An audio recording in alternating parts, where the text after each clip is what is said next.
Um, The board met in closed session. Well, this is the meeting of the Palo Alto Unified Board of Trustees. The date is January 28th, and it is 6:31 p.m. The board met in closed session earlier and took no reportable action. Our first item is to approve the agenda. We have two changes requested by staff. One is that staff is requesting to pull item, let me get it right here. Which item is it, Don? 6A, thank you.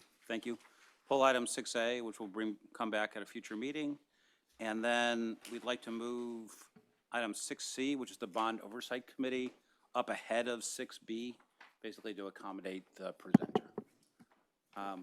So with those changes, do we have a motion? I move we approve the agenda without 6A and switching 6B and C.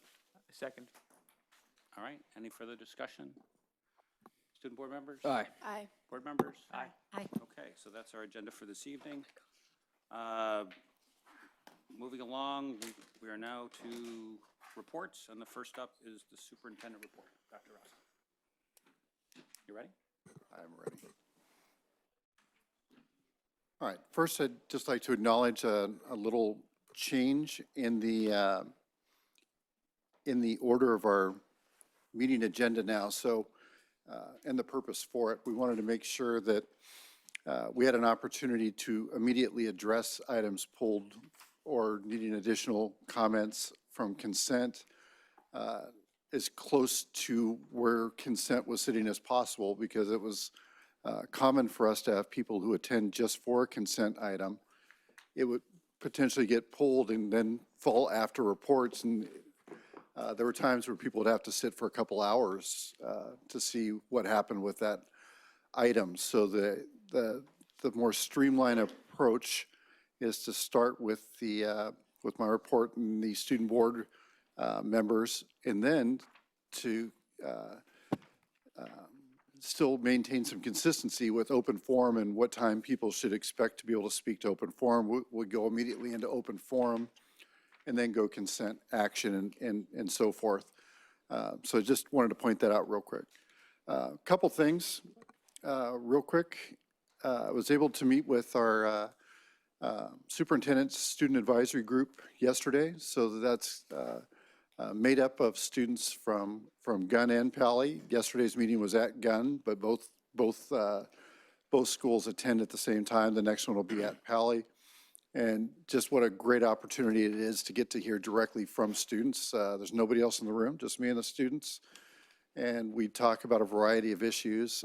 Yesterday, spent a great deal of time since both schools will be in the process of selecting new principals this year. We talked about every aspect of what that looks like, what it could mean from the student's lens. And I think both of our students today are going to touch on that, so I'm not going to go any further on that. But it's been a nice thing to have, to be able to go in and really get their perspective. And as you would imagine, their insight is always just awesome. They're articulate, they're insightful, they're brave and willing to share even differing opinions. So it's just a great time to be with them. With the approval of a couple personnel moves tonight, I'm looking forward to more streamlined potential for doing the operations of running a school district. And we'll talk more about that later. But one thing that I really want to just hit on is that we talk a lot about the operations, the business part of school. And sometimes I write to the community as well. And what I don't want to be lost in these moves is that they're not made for bureaucracy or made for adult issues. Every move is made with the intent of improving outcomes for students. And I think what I need to do is probably do a better job of explaining that connection, because it would be easy to say, here's another move with another adult and here's a thing. But every one of these is designed to better support the only reason we're here are students. So in the future, I'll do a better job of trying to connect those dots, but I am excited about a couple of things that are on your agenda tonight involving personnel. That's it for me tonight. Great. Thank you. We'll move on to student reports. Ms. Chang. Yeah, thank you. So I had a couple of things before I get on to the Student Advisory Council. So first, our TEDx conference was very successful. We had around 10 or something more speakers and student groups that came out and performed. And I think it won an award for Palo Alto, some kind of project, I don't know the title, but it won some kind of award. Last week was the Career Speaker Series. And as I said previously, basically people that are from all walks of life, all professions came and gave kind of a 40-minute talk about how they got there. So that was very successful as well. This coming Friday, we have the Spring Club Fair. So spring clubs are chartered, and every club has the opportunity to kind of show what they're for and where they meet and all that stuff. We have the AMC math test this Thursday, so I think there are about 800 students from Gunn that are going to be taking it. I believe that the school kind of just signs everyone up for it and then see who shows up. I'm not sure that's how it works, at least for Gunn. So most teachers incentivize using some kind of extra credit or something. And then we have the electives fair next Monday, so that's usually smaller classes that don't typically get the number of signups, or just in general. I know like every year they have U.S. foreign policy, or kind of these kind of classes that usually get overshadowed on the course catalog. They come out, and then the teachers have like a booth about it, and then explain what the class is about. So that's always really fun. And then moving on to the Student Advisory Council, so the superintendent, Ben, and I, as well as a bunch of students from Gunn and Pally, met yesterday. And so we talked a lot about kind of moving forward what we want to see in a principal, and how students can pretty much put in input into the process and see how we can be involved. So we talked about the qualities that we wanted. I just listed a couple, though there were many. We said we wanted to look for a principal that was involved with the student community, that was really engaged, that showed they cared about the students showing up to events, a principal that listens, and we said has a personal or more integrated relationship with the school. So that's just some stuff I'm sure Ben can add on to whatever I missed. And then final thing was, I just learned this actually, but on February 4th, I think there's a flex time for students at Gunn to kind of, there's an opportunity for students at Gunn to kind of give input into the process of the selection for principal. So that's pretty soon, and I'll be publicizing that shortly with SEC. Mr. Ward. Wonderful. Well done. Today I met with Principal Paulson and a couple of parents to review the February 25th tutorial anti-vaping discussion that Pally ASB will be hosting alongside the support of Pally PTSA and numerous community members. ASB will be spending the month of February reviewing our Constitution and the election process. This is the earliest we've ever done it in the year, essentially to make ASB more equitable for the election process going forward. As Claire mentioned, the Superintendent Student Advisory Council met last night. One of the things that got brought up that I don't know if I said last night, but definitely wrote down in my notes, is when I've been recruiting students to attend these meetings, it's been difficult for me to differentiate those students on campus who don't care and those students on campus who do care but don't know who to talk to. So when I'm going around campus, asking students, hey, we've got this great meeting coming up, would you like to attend?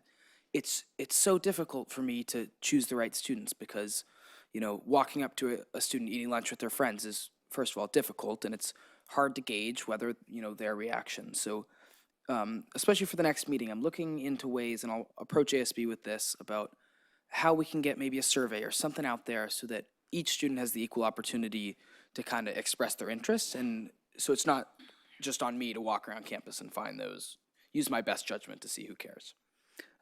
But it was totally fun, really great. The pizza was delicious, so thank you for taking care of that. We held our student staff basketball game last week. Lots of fun. We revealed our prom location for this year. We'll be at the San Jose Tech Museum. I believe it's in April. We have our second semester club day coming up, and Pally Challenge Day will be February 3rd, and I'll have more information on that as I'll report about it on the February 11th meeting. And then 2 final things. Cheer will be in the CCS finals, which is very exciting. And the dance team won first place in their competition last weekend. Thank you. Great. Thank you both for those updates. All right, moving on to item 3A, open forum. Let's see, let me read the verbiage here. Yeah, because we're in different order now. Okay.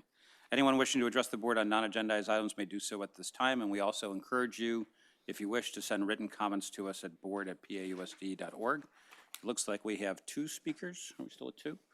Which means each person gets 3 minutes, and the first speaker will be Uzma Minhas, followed by Meb Steiner. Step right up, and they'll start the timer when you start speaking. Hi, I'm Uzma. I have 2 kids, one at Green in 8th grade and a sophomore at Pally. I have a couple concerns. One is standards-based grading. My freshman, when my son was a freshman last year, he took French, and I was introduced to the 4-3-2-1 system. I have made complaints to the superintendent and to the French teachers about this. I just think it's a horrible, horrible grading system. Aside from the fact that he's learning nothing in French, it's 100% based on the assessments. And the only way to be successful and get an A in the class is to be 100% right on all of the assessments. There's no homework grade, and I'll get into my concerns about the homework later. I think that this system favors kids who just naturally understand languages, maybe like 5% of the population. There's no grammar being taught. And, on top of that, there's this standards-based grading 4-3-2-1 system with no gradients in between. And you basically have to be perfect to be able to get an A. So I was very, very shocked about this, that how could something like this be rolled out so callously? I mean, it is just a terrible, terrible system. From the research I've done and people I've talked to who are in education, I'm going to say this and I hope it sticks.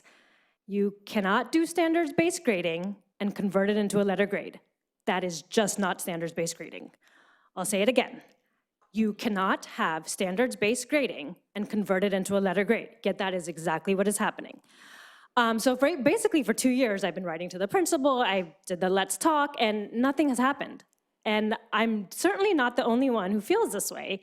If you ever want to, I would go onto our parents' Facebook page, and there's a lot of people looking for outside classes for the language curriculum. Unfortunately, that disadvantages people who do not have the means or the resources to be able to pay for these outside classes, therefore increasing the gap between our different socioeconomic demographics. Is there a timer? I have no idea how much time I have left. About 30 seconds. Oh, shoot, homework policy. I strongly recommend that you do not do away from homework. I read that in the latest principals update, I believe. I have kids with mild to moderate learning disabilities, and they need time to process things, and homework is really, really helpful. My older one does not test well at all, and it's really hard to have 100% of a grade based on assessments. He needs the time to go home. He needs the time to look through his classwork, and he needs the time to process and do homework at his own pace. Additionally, I just cannot imagine learning math or science without practice, in addition to language. A human, like any human, an adult, anyone learning anything, musical instrument, math, science, most of these subjects, they require some sort of practice and muscle memory. So yeah, that's it. Thank you. Thank you. Thanks for coming down and speaking to us. Meb Steiner is the last speaker. Good evening, Meb Steiner. Tonight, I'm speaking just as a community member. I'm getting up tonight to bring our school community's attention to the 2020 census. And for those of us who, with so much going on, don't have that on our radar, I just want to emphasize why it is important that we focus on the 2020 census. First and foremost, constitutionally required. It will be sent out in March, information for folks to do it online, by paper, or by phone.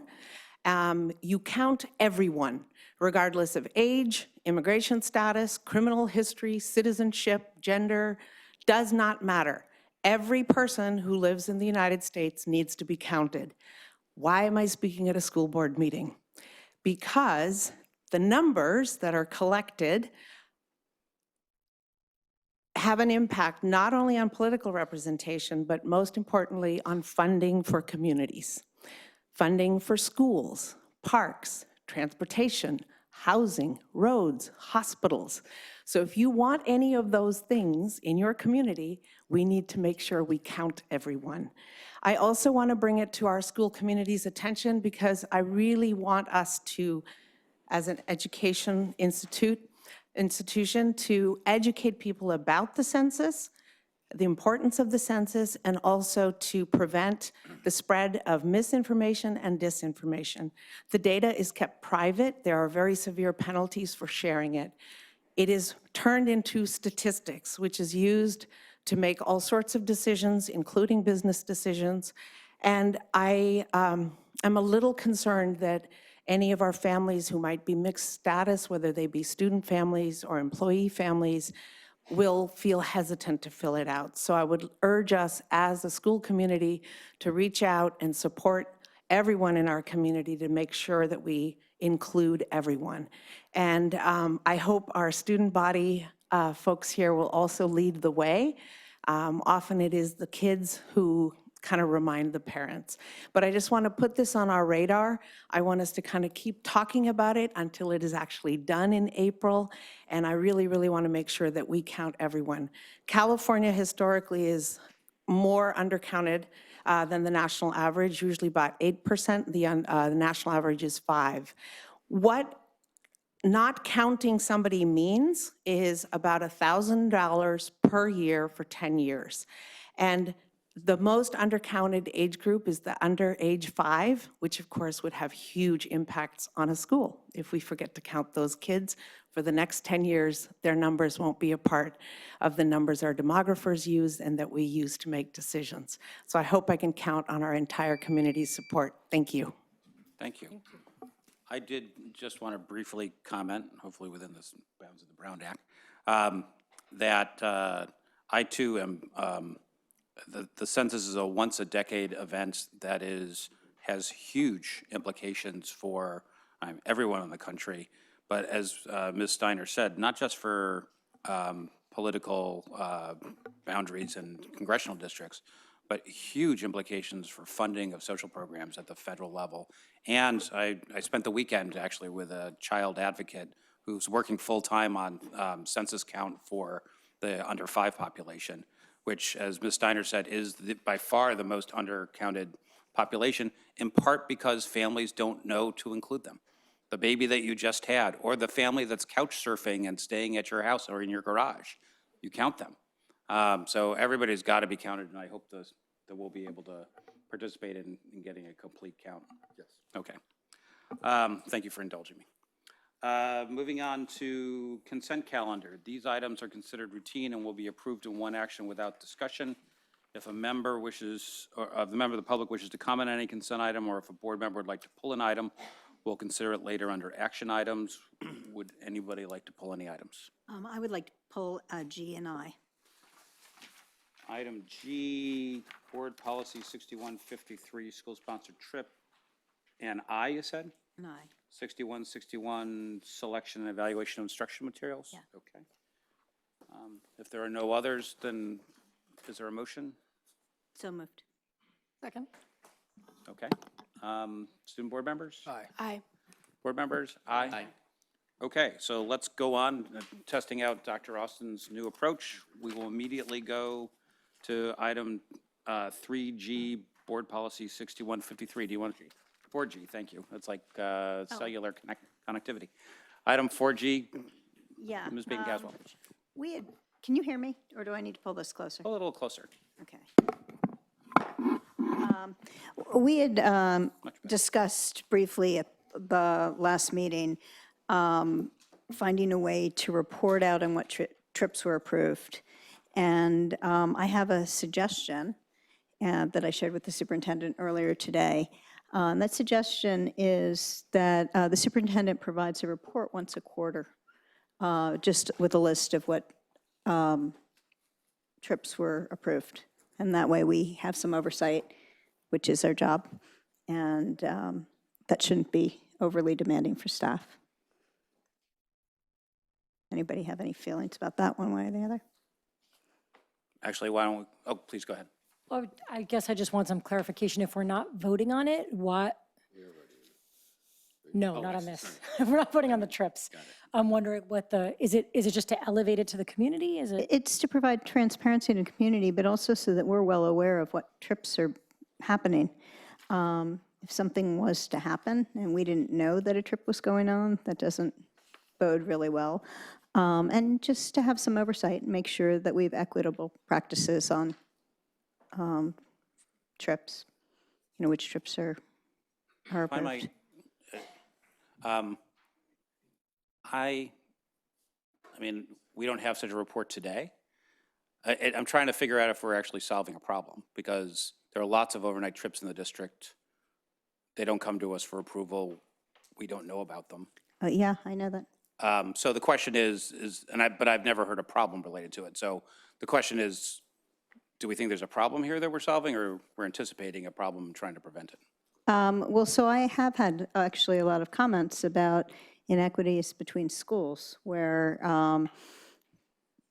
let's just take, there's some elementary school trips that in the past, maybe we've fixed this. Some schools go on these trips, some schools do not go. And I don't know, if certain schools in North Palo Alto are regularly going on overnight trips, certain schools in South Palo Alto are not, I think we should just know that. We may make different decisions. But also we have a responsibility to oversee our kids wherever they are. And if we don't know where they are, and at this point, what I'm talking about is more the international trips, that doesn't seem like we're doing our duty as board members.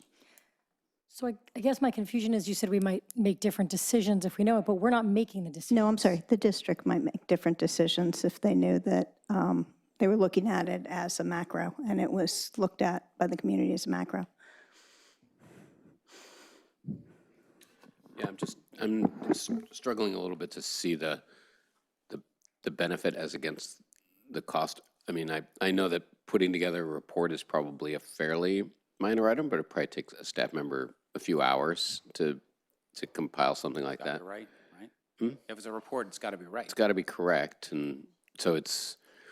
Well, the sites are reporting up and to someone. It just right? it seems like to me a probably unnecessary use of administrative time, given the uncertain benefits.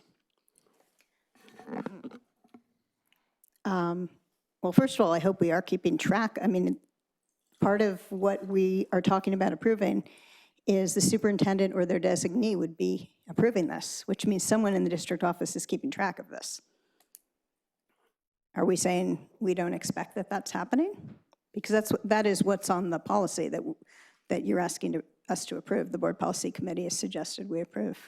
Are we talking about international trips or all overnight field trips? Policy covers, I mean, what are you suggesting? Because the policy covers overnight, Yeah, this policy is all in-state, trips. out of state, and out of the country. Yeah, I'm just suggesting international for sure, and I was suggesting also overnight trips. Because there are a lot of overnight trips. I mean,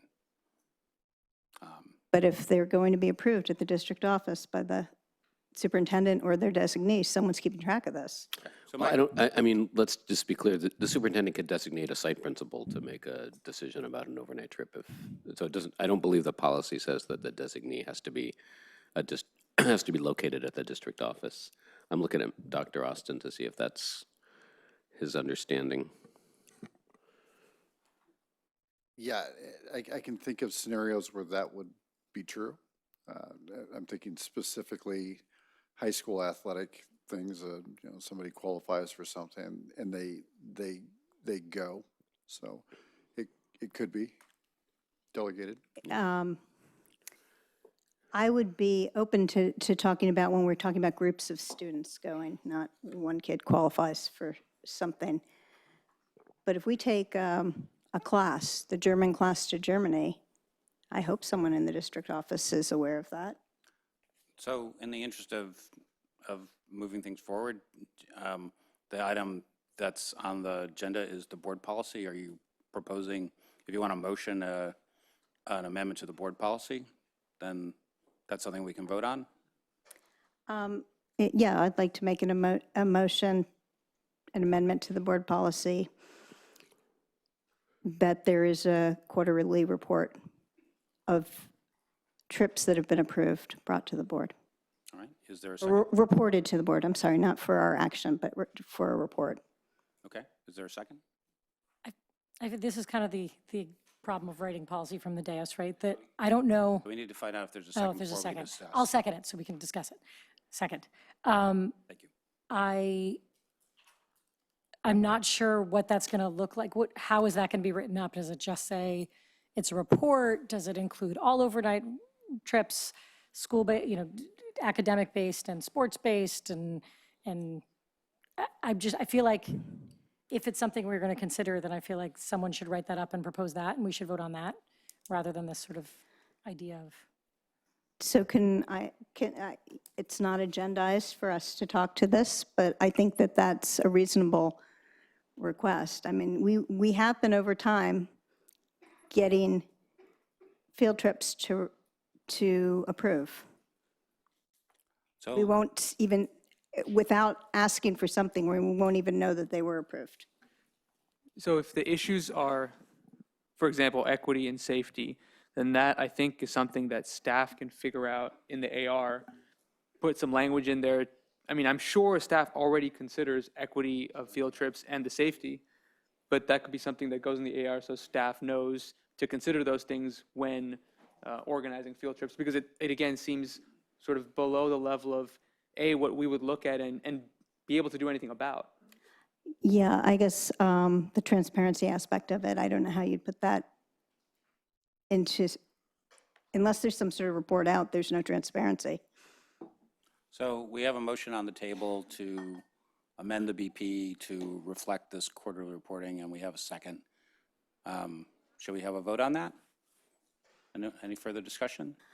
Yeah, I mean, I'm feeling like I would be more comfortable if we could flush this out, and so maybe this needs to be requested as another item to flush out. Obviously not at this meeting because it wasn't agendized. Well, the policy's agendized, but I don't think that we should be changing the policy from here. That's BPRC's job. I guess what I hear, we've never had a quarterly report, right? And there's field trips that happen all the time. So it sounds like we updated this policy largely to align with CSBA, but also to give Dr. Austin the ability to make the final decision. And so if we feel like there's an issue that we have been lacking transparency or there has been inequity, then I feel like that would be something for BPRC to take up and to consider. What does staff think? Are there inequity? It's just the first time I'm hearing about Yeah, these and so possible inequities or lack of I transparency. did bring it up at the last meeting because what makes me uncomfortable about the change to this policy is that there's no visibility for the board into where our students are when they go on field trips. But there this never goes has through. been, right, So- except for international. My sense is that there is not a majority support on the board for that concern. But I also hear that there's some unease about voting on specific language. Maybe the proposal could be to send it back to the BPRC for for writing language around reporting, and we'll see if that motion passes or not. I suspect it more will. sense. That to me makes complete sense. Okay, so Right now, we don't have I think procedurally then, the way to do it is for someone, you to can table this. withdraw your motion, or somebody can make a substitute motion. Do you want to make a substitute motion? Yeah, I will move, but won't support the motion that I'm about to make, which is to send this to the BPRC for drafting language around periodic reporting. Okay, is there a second for that? Yes, I'll second that. Okay, so let's have a vote. So what we're going to do is vote on that substitute motion replacing this motion. If that fails, then we go back to the original motion. Okay, all clear what we're voting on? Okay, student board members? I'll abstain. I want to say this one. I'm sorry, you're abstaining too? Yeah. All right, 2 abstentions. Board members? The motion is to kick it back to BPRC, to consider Yes. language. Mr. Dauber's motion to refer it back to BPRC for additional language. Okay. All in favor? Aye. Aye. Opposed? No. No. Okay, so the substitute motion fails. Now we're back to the original motion of Ms. Beaton-Caswell to write in amend the BP that's on the table with the reporting language. All in favor of that? Abstain? Abstain. All in favor? Second semester seniors, you can't count them out. They know the game. All in favor? Aye. All opposed? No? No? Okay, so that fails. So So I move the approval of the BP as modified here in the item. is there a second for that? I second. Okay. Any other discussion? Student board members? Aye. I'm going to abstain as well. One aye from Mr. Gordon and abstention from Ms. Chang. Board members, all in favor? Aye. Aye. All opposed? Nay. All in favor except for Ms. Bacon-Caswell opposed. All right, item passes 4-1. And now on to 4I. Oh, there was a change in the posting, and so I just wanted to make sure that people saw that there was a change in the posting. And then, and I thank staff for making the change. I do have one question that didn't come up last time, but was posed to me. Our district has, over time, over and over, said that it would make sense, that it makes sense to have parents participate in these instructional materials evaluations. This material actually says that they may participate. It doesn't say, or it says we encourage it, but it doesn't say that they will. So I just wanted to bring this to the attention of my board colleagues, and we didn't talk about this last time, and I think we should. Can you point out the specific part of the? Yeah, and I had it, and I think I have another copy of it here. It's on page 3 of the AR.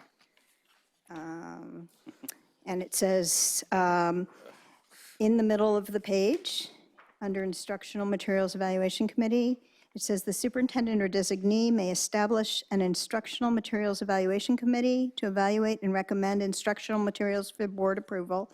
The committee shall consist of a majority of teachers and may also include administrators, other staff who have subject matter expertise, parents, guardians, community members, and students as appropriate. It's been our practice to always include parents, so This CSBA language, can I ask you guys, or do you? Ms. Fishcon, is it that CSBA language?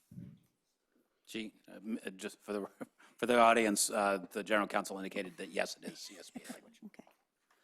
we've changed some other things in here to our practice, so I'm asking this question.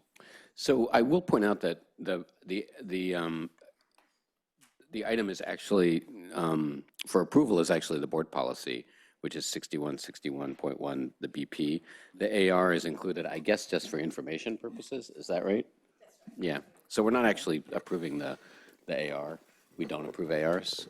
Do we want to provide some guidance or not? I mean, it's certainly our practice to include all members, different people from all those groups. So I don't think we're going to, so just to, Yeah. for process, I don't think we're going to vote to direct staff to do that. Well, I guess we could if somebody wanted to move it, but it's not agendized. What's agendized is the BP approval. I personally think that our standard has become that parents are involved in curriculum adoption committees, and I'd be very surprised and disappointed if staff did not include parents in those adoptions in the future. But the AR is for the staff, not for us, so. Right, but we can give some guidance to the staff that we're surprised by that. Which I personally just did, and as did you. I know, and I did too. Yeah. If anybody else wants to give any If you want to chime in feedback, now, chime in. now is the time. I'm comfortable with, I'm sure that staff will handle this correctly, and they've also heard from my colleagues, so I don't Okay. feel the need to. So if there's no other discussion on this, is there a motion to approve? So moved. Second. All right, any further discussion? No? Student board members? Aye. 2 ayes. Board members? Aye. Aye. Aye. Unanimous approval. Thank you. And thank you, that's 4G and 4I. So now we'll move on to action items, and the big action item of the day is partial tax resolution. Dr. Austin. All right, we're excited to have this in front of you tonight for your consideration. I'm going to turn this over to Ms. Chow Do them after. to frame up and see if we have any questions at this point. And I also see we have Charles Heath here if there are questions for Charles. And just FYI, we have 2 speakers, and we'll do them after the staff. Dr. Austin, tonight's item was a discussion item at the last board meeting, and the board discussed and reviewed the resolution. The board made a recommendation to add professional development for staff. So that item is included. When you see it in your packet, it is italicized so that you can see that, that it is an added item. And it is presented tonight for the board's approval. That was briskly delivered. All right, if there's no other information from the staff, then we'll go to public comment, and we've got 2 speakers, so there'll be 3 minutes each. First Lauren Williams, and then Gabrielle Conway.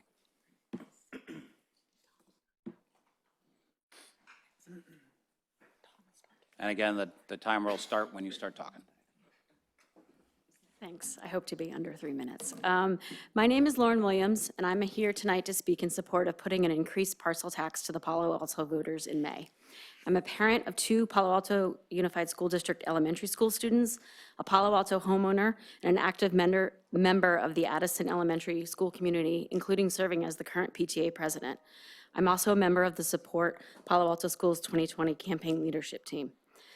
The parcel tax funding is critical to our schools. As you know, it's not additional funding, but rather existing funding that our school district counts upon. Among other critical items, these dollars support, many other critical items these dollars support is the ability to attract and retain highly qualified teachers. Within our community, this is rated as one of the most important ways tax parcel money is spent. Staying competitive with salary levels is not the only aspect of teacher recruitment and retention that parcel tax revenue supports. These dollars also go to support professional development. This benefit not only generates value for our students in the classroom, but provides an incentive for attracting new talent and retaining the high-quality teachers we have in the district today. We must continue to maintain Palo Alto School District as an attractive place to work for teachers in order to continue to provide a high quality of education that our students deserve. And to do this, the existing parcel tax must be renewed. Thank you. Thank you. Next, Ms. Conway, and I see added to the roster is Sarah Woodham. Hi, I'm Gabrielle Conway, and I'm here as a parent of a Palo Alto Unified School District student. I'm also here as a member of the Support Palo Alto Schools 2020 committee, and I'm also here as a longtime homeowner. And in California, going back to 1997 is a long time. So I have been putting into the parcel tax since 2001 when it started. I had no children in the district at that time, and I happily paid that. We will be graduating next year, and this parcel tax will benefit no future children of mine.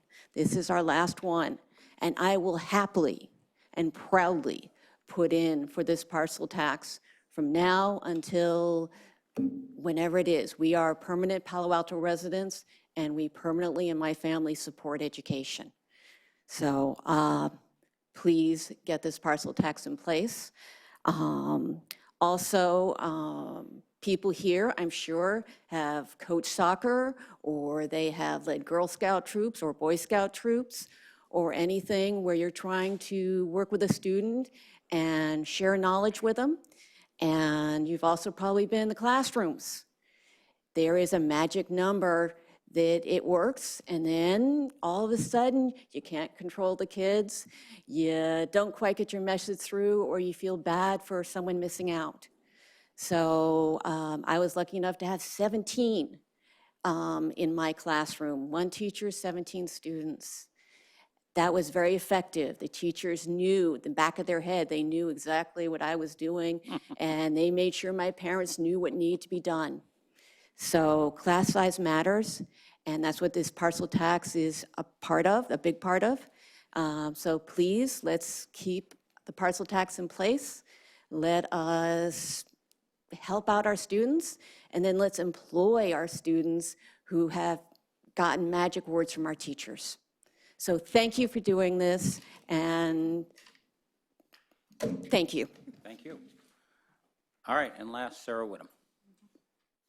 Hi, Sarah Woodham, 3 kids in the district. I just want to thank you for, pulling this together. You're going to vote on this, and parcel tax, of course, is an integral part of our budget. I actually just really wanted to thank our parcel tax committee in advance, because I know what they're about to embark on. When we did it, it was literally 9 months, so it was like birthing a baby.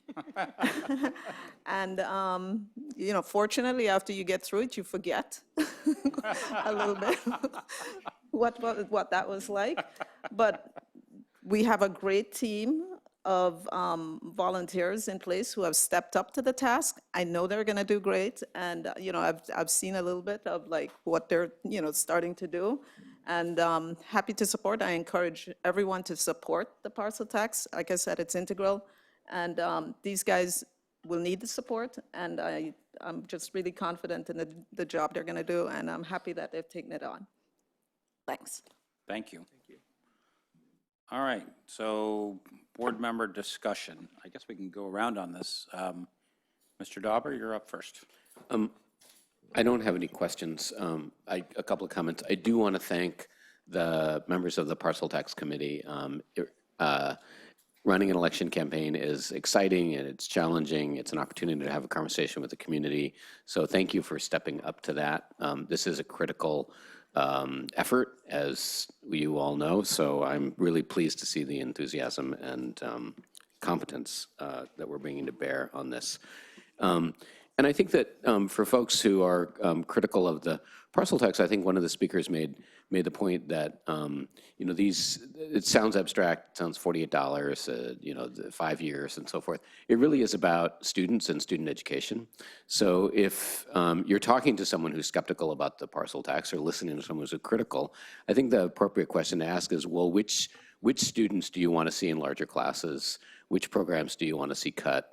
What are the services that we're providing to students that you think aren't necessary? Because that's really what's at stake with the parcel tax, is the preservation of those services to those students. And so it's easy to get caught up in the dollars part of it, but the dollars are critical for the delivery of the services that are important for our students. So I'm looking forward to supporting the parcel tax resolution. Great, Ms. Payton-Caswell. I'm looking forward to supporting this as well for the same reasons that Mr. Daubers brought up. And just the extra money that we get from our community, all of you, thank you very much, allows all of our children to have not just smaller classrooms, but a lot more services than they would have otherwise had. If you talk to people in districts all over the state, they wish that they were able to have a community as supportive as ours. So I want to thank you. I hope that the co-chairs, I don't think you're all here, but most of you are here. Why don't you stand up for a second so we can see this is a team of people that have committed to work together to lead this. And there's one more co-chair that's not here tonight. And then there's a team of, I don't know, leaders underneath you who all have signed up and have all started working already, which is really impressive. Thank you.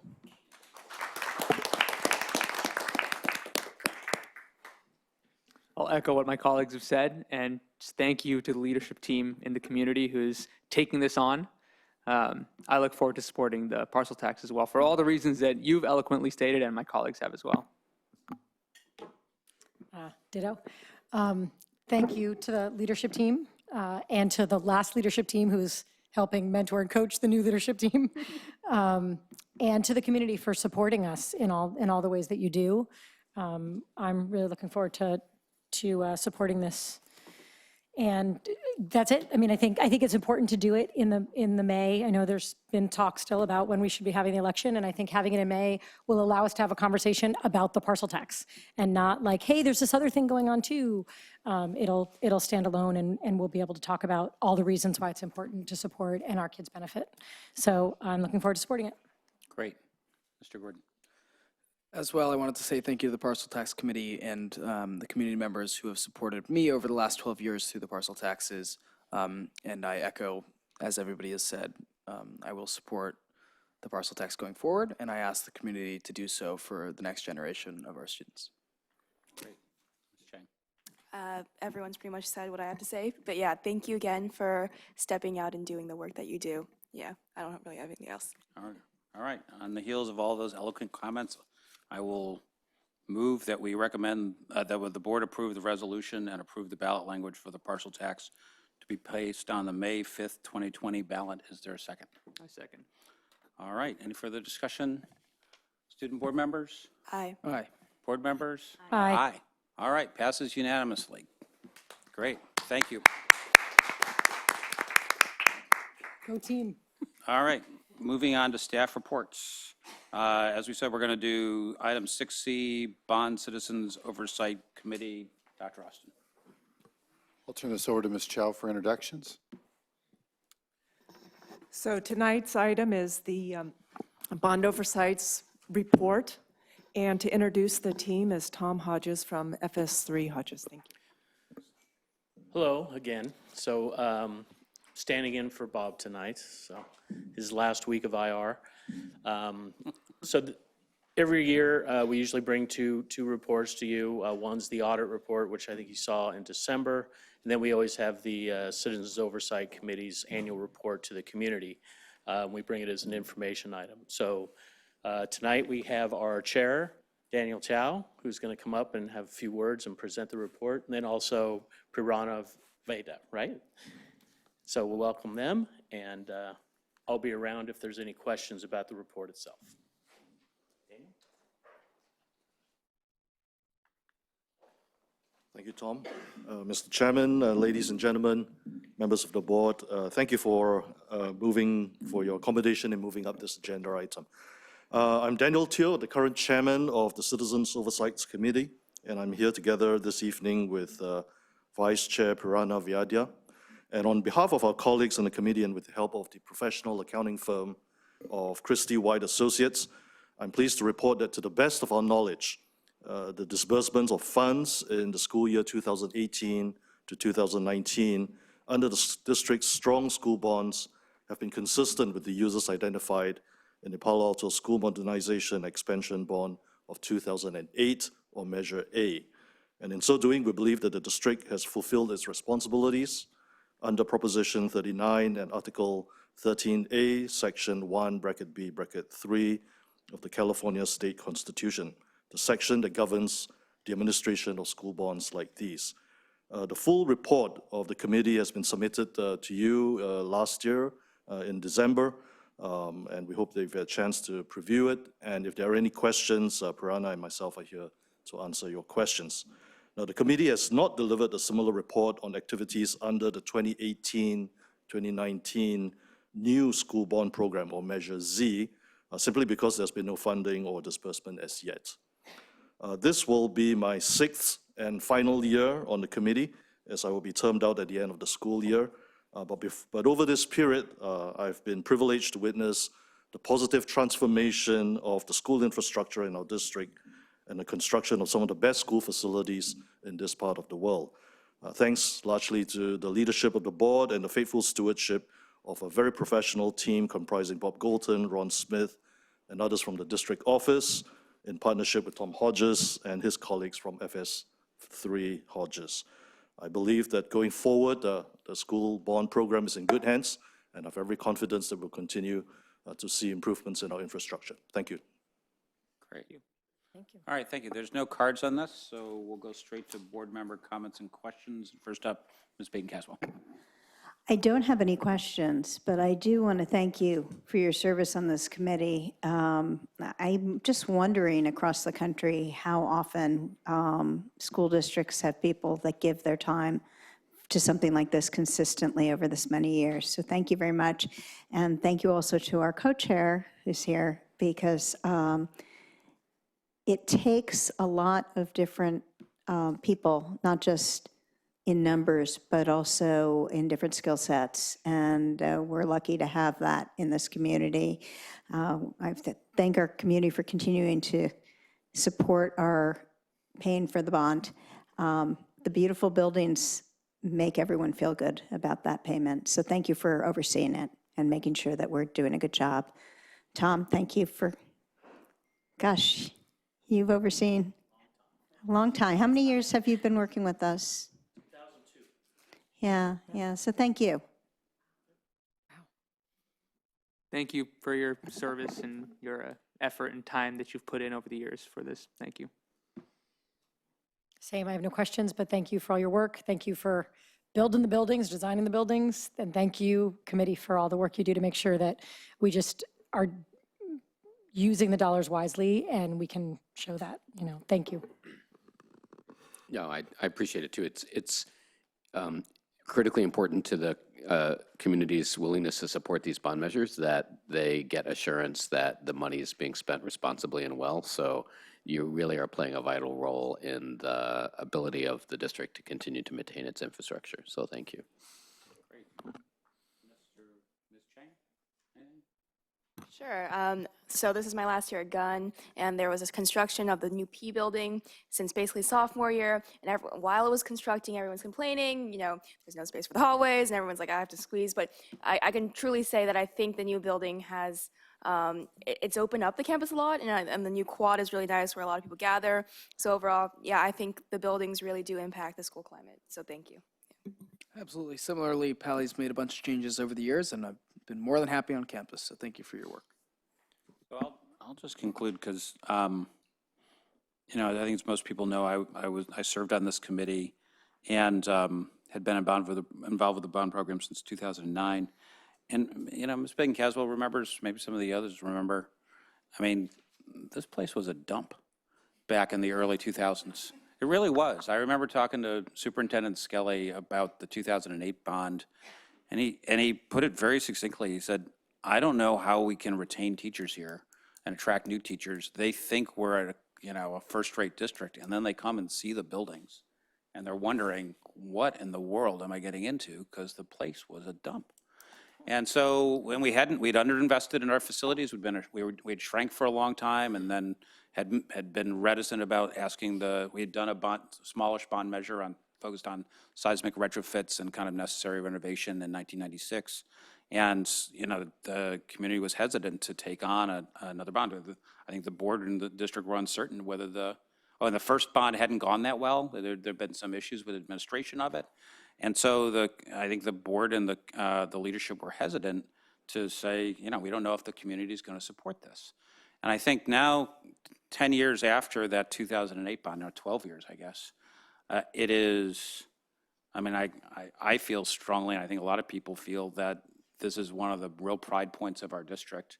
It has been a transformation of our campuses, particularly our secondary campuses, when I look into the buildings that we have today, it's truly, it makes me very proud and satisfied that it's going to help us create the environment that our students and our teachers will want to work in. And that's what the purpose of those buildings are. So, and I think the oversight committee and the administration of this program have done, not only have they built beautiful buildings, they've done it in a transparent and orderly way that gives, I think, us on the board, the senior administrators, and the community confidence that their money is being put to work in an appropriate and effective way. And so you can't ask for anything more. And that's why we saw such strong, positive support of the new bond. And I think, most districts would kill for what we have. And I think a lot of that comes from the work that the Oversight Committee and the bond administration team have done. So thank you all. Really appreciate the work, and thank you for helping make our district great. All right. That's it for staff reports. There are no discussion items under numbers. No. Oh, no, I'm sorry, I'm skipping. Missed the DF report. Skipping ahead. I've crossed out the things above and below it, so I missed it. All right, sorry. So 6B, fall semester DF report, Dr. Austin. Yeah, before I turn this over to Ms. Ofek, a couple things on this report. Well, you see represented here a couple different ways of looking at this report. One is the reduction in Ds and Fs from the quarter grades this semester. I would say part of that is expected in historic. When you look back at it, our long-term lens should be this semester and end-of-year grades. So that becomes probably a better indicator of the plans that are put in place. But Just one last high-level comment. Of all the reporting we do, in my opinion, over time, this will be one of the most important. You know, you look at A through G rates, and when I first got here, that received a lot of focus, and that was partly because it appeared that there was volatility there, but when we really got the data straight, there's almost no volatility in A through G rates. It's very constant, very high, pretty predictable. We think that there's an opportunity here to really impact these numbers in a way that really benefits students. So this is a report and some version of this report, and I've already received a little feedback that I think should be something that stands the test of time in this district. This one should not fall off the radar. So with that, I'm going to turn it over to Ms. Ofek. Thank you. Good evening, everyone. As Dr. Austin stated, this report reflects the semester 1 grades earned by students here in PAUSD at the 5 secondary schools.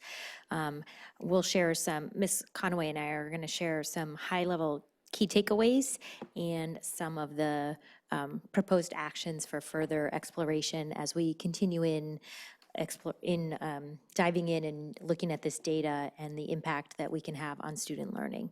So some of those key takeaways in reviewing that data include the fact that all secondary sites saw, as Dr. Austin pointed out, both the number of DF grades earned and the number of students earning them decline from quarter 1 to semester 1.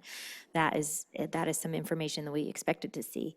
What we didn't expect to see, though, is that, and that we're happy about seeing, is that a reduction occurred at a more rapid rate, with the exception of Pali, than over the same time period last year. So that means that you could infer that the school site focus plans, which are attached to this report, those action plans and engagement of staff supported academic achievement improvements for students. Although there was a decline in the number of students earning Ds and Fs and the Ds and Fs actually earned, there was still a pattern of disproportionality in who earned those grades. So having that information placed squarely in front of you and refining your action plans at your site around that information is an essential next step. When we dive more deeply into the patterns and trends we might have seen, we did notice that particularly at Green, the 8th graders showed a slight increase, 1 or 2 students, in the number of and the quantity of students earning Ds and Fs and the quantity of Ds and Fs they earned as well.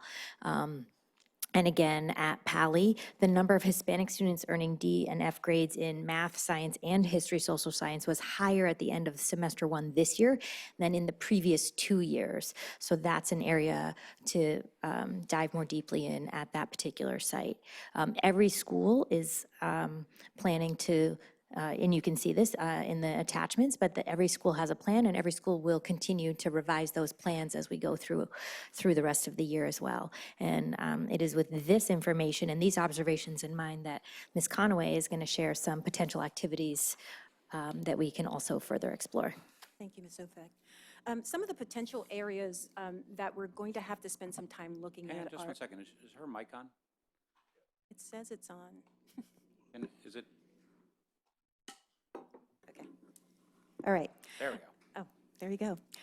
So one of the areas that we will have to spend some focused attention on is looking at the actual coordinated and systematic steps that schools are taking within their plans.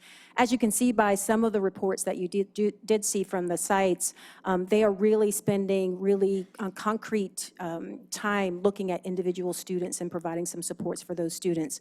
Moving forward, site teams are going to have to continue to hone those plans and include some targeted intervention. And we are hoping that we can continue to leverage, the work of the SAFE specialists, the student success coaches, to support staff in linking individual students to services as needed. In addition, and probably equally important, is our focus on building capacity in our educators to serve the needs of diverse students. So as we look at our professional learning plan moving forward, that's an additional piece that we'll have to spend some time looking at. And finally, making sure that every student has access to high-quality instruction is going to be extremely important. I know Ed Services is doing some pretty amazing work around looking at instructional practices. So we are hoping that those particular elements will help us elevate the performance of the students who are not currently succeeding. Great, That's it. thank you. All right, we have no cards on this. Let's double checking. Yeah, no cards. So board member comments and questions. First up, Mr. Durham. Great. No card?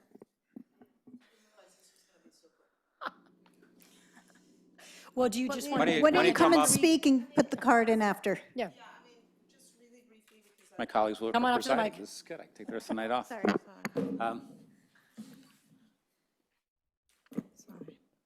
Okay.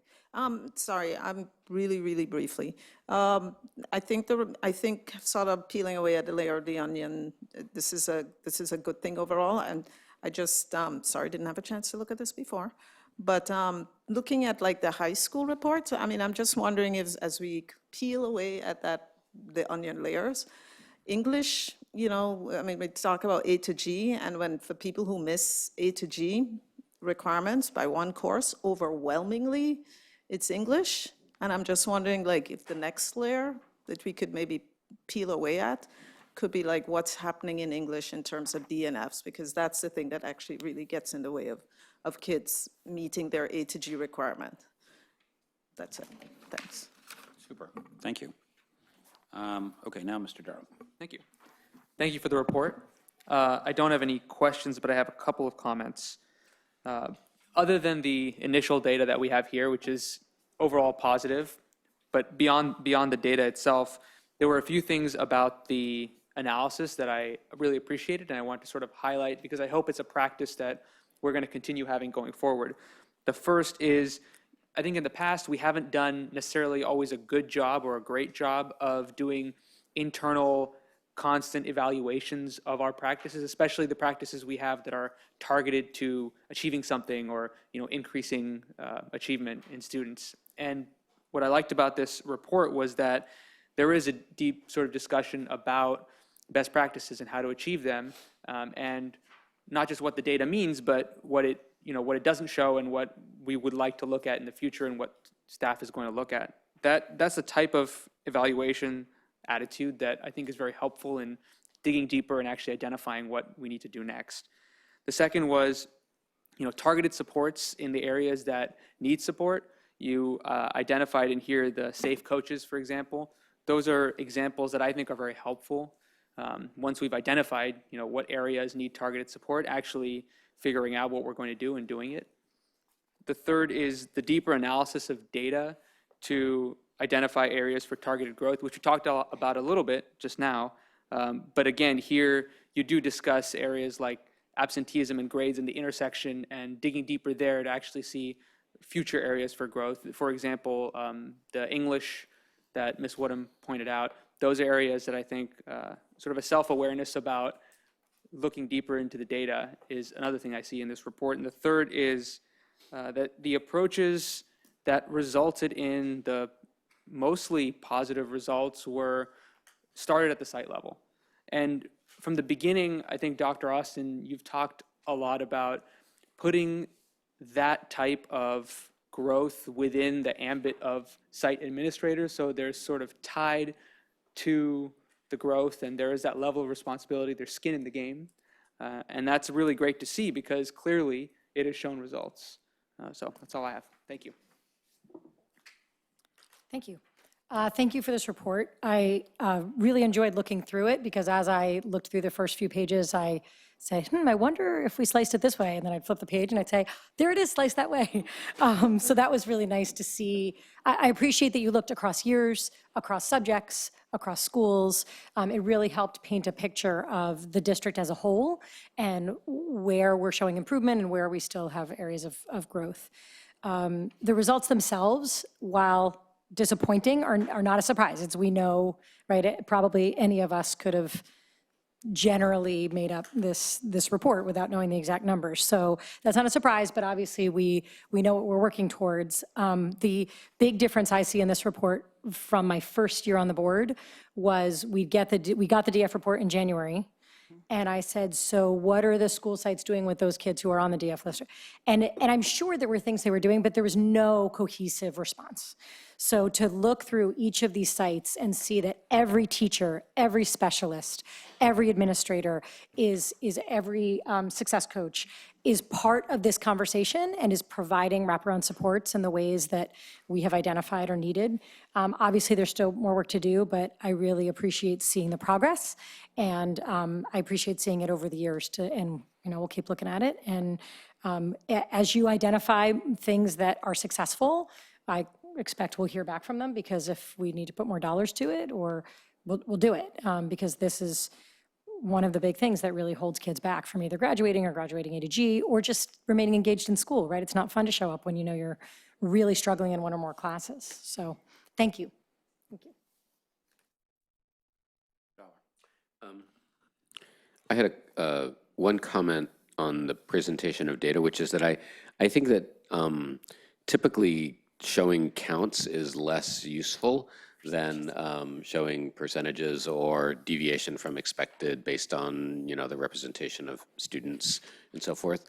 Maybe some of my colleagues are using these as raw material for Excel spreadsheets, but for those of us who aren't, it can be, it's just not as informative, I think. So I think taking that extra step will be helpful. Do you expect to have targets or expectations around these numbers in the future? What are your plans in that regard? Yeah, absolutely. Two things. First of all, the comment about converting to percentages was shared by colleagues and easy to do in future versions. Great. But yes, absolutely. When we come back with the next iteration of the promise, that's kind of why we're getting these reports in front of you now. They will come back similar, but with concrete action steps with projections. And I wonder if you, given all of the activity which is represented here, which is presumably incremental activity, most of it, that's stimulated by the focus on these numbers, do you feel like you have the resources that you need in order to continue to provide the supports that are represented in these plans? In other words, are you finding that you're resource constrained in providing the kinds of supports that you're providing in response to these reports? Take the first shot at that. Yeah, that has not been our issue.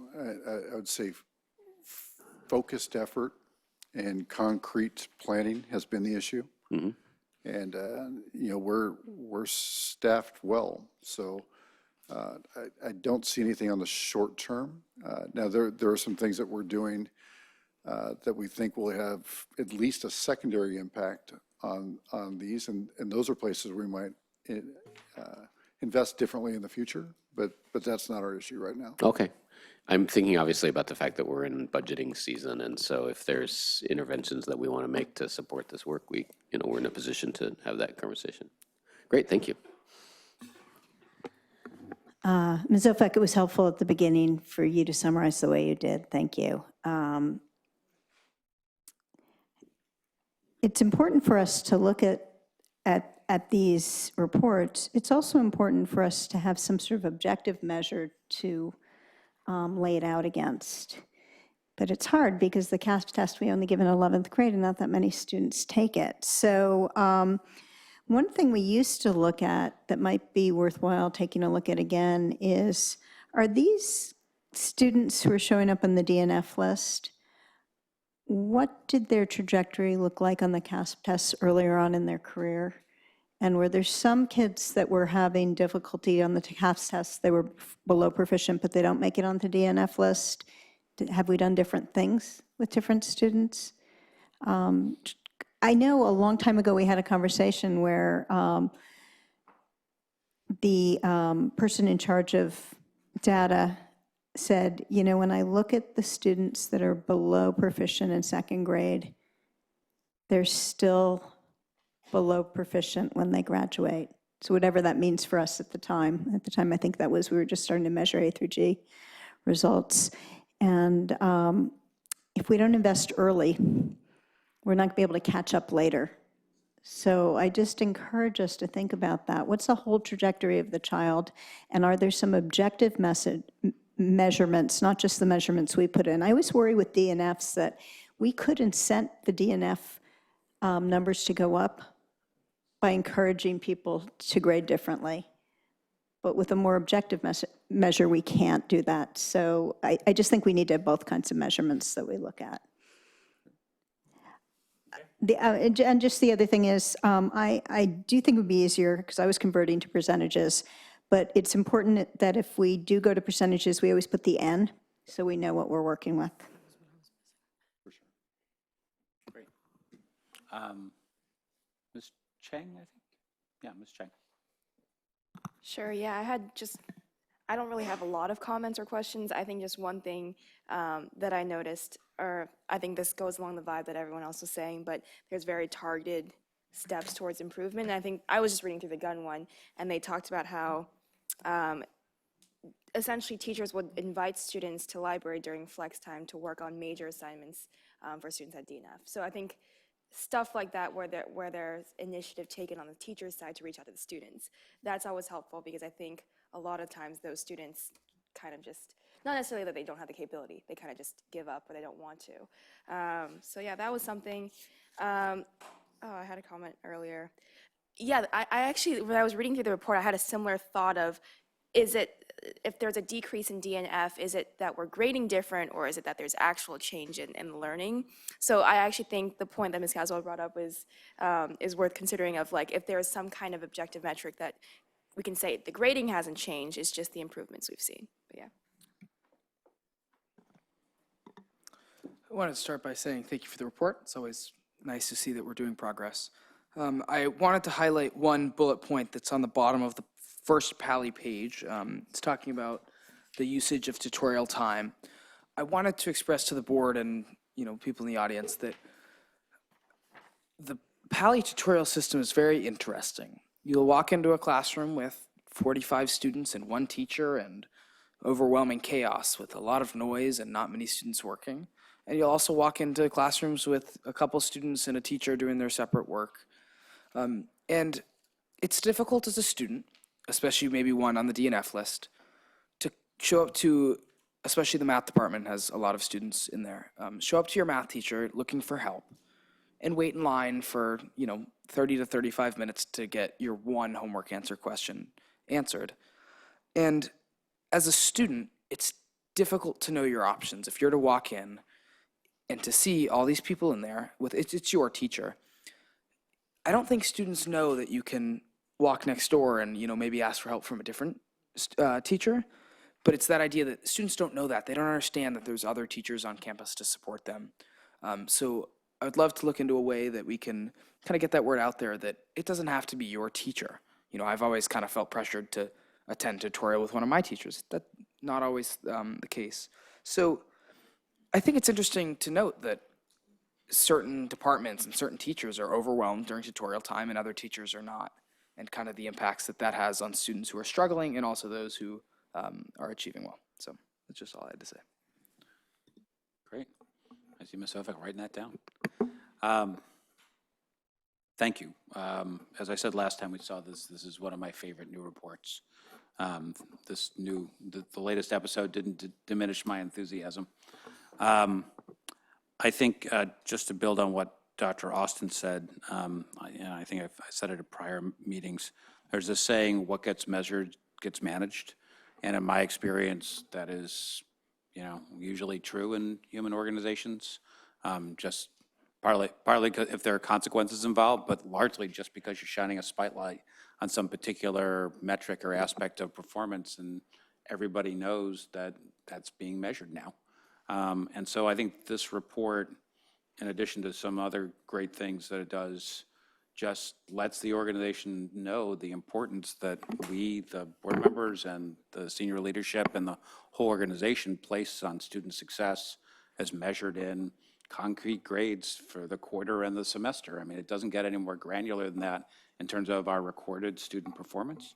And so I think this is a great fundamental step for us, focusing our mighty resources on the thing that really matters and will move the needle, which is student performance.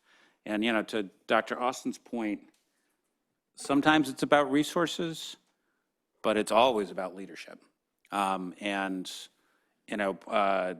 think one of the challenges that we have as a resource-rich district is that we've grown comfortable over the years, kind of putting resources on things and thinking that's the lever we've got to pull. But the biggest lever in any organization at all levels is focused management attention and making sure that the organization is doing what it needs to do. And, you can look at this. I talked to Dr. Austin some about this. I mean, you can look at the results by school and see different trajectories. And I think my guess is that the main driver of those trajectories is leadership and management attention at the site level. And, that's good news, I think, because that is a lever that is that's easy for management to pull. It's easy for people to change their behaviors. It's easy for management to make changes if they need to make changes. But this, to me, is the fundamental work of, this is how we improve as a district. This is, as Mr. Brienza often said, the work. But it's not pedagogical, it's in some ways managerial. I mean, it's both, right? Because it's both. So I'm glad to see that we're doing both, and this report is a great report. So thank you. If there are no more comments? I have one more comment that's not actually about this, but the fifth co-chair of the Parcel Tax Committee came in late, and I think we should Randolph, just you have to stand up recognize and that be he's here. recognized. Thank you. Great. All right, so moving on to information items. These items are presented for information only. There's no staff report or action to be taken. Board members have indicated in advance which items they'd like to speak to, so we'll move directly to those items. And the first one is item B, what is this, 8B, the SARCs for 2019-20, and Ms. Baden-Caswell, you're up. Yeah, I just, and I want to apologize, Ms. Brown. I guess my dyslexia got in the way in my questions. The question that I asked about Al Carmelo was actually about Escondido, and the question that I asked about Barron Park was actually about Briones, which I'm sorry, because that puts you on the spot. I just wanted to say to my colleagues, I spent a lot of time looking at the SARC, and I came up with a bunch of questions that I had, some of which I thought were clarifications that we should understand. If there are corrections that need to be made in here, we should make them before we submit the SARC. And Dr. Austin suggested that maybe we give staff a little bit more time to answer those questions. I'm happy to do that. It's just the only time I'm up on the dais, and so I wanted to just share with my colleagues that I think we should, you saw the questions that I asked, I think we should get those answered. They included a variety of things for the audience to know that, just on a couple of schools seem to be slightly different than the others on a few things. Size of a kindergarten classes.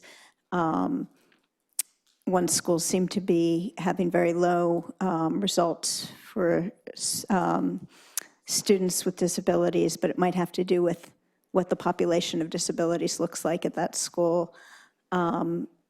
Suspensions seem to have increased at one middle school, but not the others. So I was wondering if there was something we were doing at the other middle schools that maybe we could make sure we bring over to the one where it's going down. So there's some questions like that. And rather than going through them when staff doesn't have answers yet, I'll just look forward to seeing answers to those questions. Got it. Okay. Dr. Austin agrees. Okay. No more comments on that one. We'll move on to 8C, transitional kindergarten. Again, Ms. Baden-Caswell. Oh, yes. So one of the things that I know we've talked about before is kindergarten readiness. And so I'm just curious to know, in addition to English language arts scores, What are we looking at for kindergarten readiness for our TK students, and have we seen some progress? First, just to clarify, we sent that out to the board this afternoon. Have you seen that yet? No, I guess I didn't Okay. see that. It went out today, so. What was that, the one that we hope students have joy in TK? Was that one? That was my answer. You got a more technical one. Okay. later. I Although hope that they is have joy too. although I that's do an hope answer so. I'll stand by. But Okay. yes, you received all of that later this afternoon. Do you want to just talk to that quickly? If you have an answer. If you don't, we can wait till you do. If Ann has it, yes, you don't want me to speak to it. You want Ann. I have the assessments, the things that they assess in the TK during the year. Is that what you're interested in? Well, I'm interested in whether we think TK, I assume we believe that TK is making a difference in kindergarten readiness, and what is it that we're looking at, and how has that progressed? Okay, so we look at their reading and their writing and math, different math facts. So when I taught kindergarten, just a few years ago, many years ago, you expected children coming in knowing nothing. Now we expect them to have some basic numbers and colors and know letters. And so we are definitely preparing them for kindergarten, giving them a really good first start. Are we measuring some of the softer skills? I remember things like being able to share and listen to others and use scissors were important for kindergarten. As a matter of fact, when the folks that came and presented to or helped Joe Samitian understand why they thought TK was a really good idea, when they came to present to us, these were the things they said that students were often missing when they came into kindergarten. I'm not sure they're actually measuring how many times a child shares, but I know they're giving them the opportunities, and they're doing a lot of SEL curriculum, and the whole thing in TK and kindergarten is learning to be in a group and be in a classroom. And it gets better as the year goes on. And do we have any measures that would show that things have changed for our incoming kinders as a result of having TK? We do, in that they are better prepared to start, but compared to the kinders coming in, that may have... that maybe have this similar backgrounds to the ones that kinders have coming in who I don't have that data with that. me, but I can say that these children, especially the ones that are in the ETK or the ones that are SED, are definitely coming more prepared. We're seeing them more prepared as they are starting kindergarten for sure. But I don't have any I'm asking this question. percentages. I mean, in some ways, I'm asking this question as a follow-up to the DNF report. If we don't start early, it's going to be really hard to make serious progress in high school. So I'm hoping that we're seeing some progress. Well, me too. Okay. We are working on it. All right. That's what I'm interested in. Thank you. All right, any more comments on item 8C, transitional kindergarten? Any more that's all we have checked off. Is there any more comments on information items generally? Okay, then we'll move on to item 9, board reports. Ms. DeBrienza. I have nothing. Mr. Dauber. Nothing for me. Ms. Baden-Caswell. I went to 2 different sessions last week where I got materials that I've distributed to you folks. One was Capital Advisors Budget Perspectives Workshop, and it's 55 rather dense slides on what's going on with the budget. I thought it was very helpful, but it was sort of like drinking from a fire hose.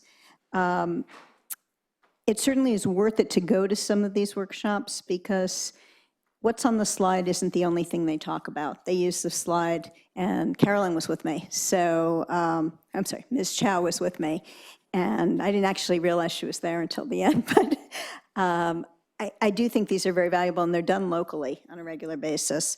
I went to Cal SSD, and we spent more time on a lot of these items. There was someone that came in from the office of Gavin Newsom to talk about policies and priorities for Gavin Newsom, and how that might be different than what we saw under Governor Brown. I think that was interesting and helpful, and someone from the Department of Finance came in as well. We went through a lot of detail on upcoming legislation. So you have in your packet here a list of legislation by topic area, so career and college readiness, charter schools, early education, employment law, funding, LCFF, probably way more than you even realized was up in the education space. I encourage you, this is like 8 pages, which of all the stuff I've given you might be the most helpful. And I'm looking at my students too. We will make sure that you have packets with this. There's some changes in some financial stuff that's going to have an impact on us. And one of those is that the bond measure, which is called Prop 13, which we talked about in an earlier board meeting, has a last-minute addition. And that last-minute addition is not very good for us. So the bond in itself is great, that they're finally going to have a bond that school districts can apply for funds from. But any development, any kind of development that's done within a half mile of a transit hub will have no developer fees associated with it. And apparently that was a last-minute negotiation, which really kind of stinks because we want this bond to pass in March when it's on the ballot. And it's polling well, so they actually do think it's going to pass. But that's going to be, that's an unexpected negative surprise for us and for pretty much all the districts in the area. A lot more things in here, but maybe at some point, Dawn, on the agenda, you want to have legislation that has an impact on us be an agenda item. Mr. Carl. Yes, I'm happy to report that the property subcommittee met on the 21st. Going forward, we will have a written report, as I am chair now. But it was a productive meeting. One of the things we decided was that going forward, until now, conceptual design generally comes from the site. Recommendation is made by staff and it goes to the board. It will stop over at the property committee, so the property committee can take a look at it and determine whether or not and how it aligns with the master plan and the ed specs, which will be recommended and reviewed by the BBAC, which will be meeting for the first time next week. Wow. Will we, at some point, see the ed specs, the whole board? The BBAC will be reviewing them and recommending them to the board, just like BPRC. Thank you. Great. I have nothing further. And that being our agenda at 7:57, we're adjourned. Okay. Yeah.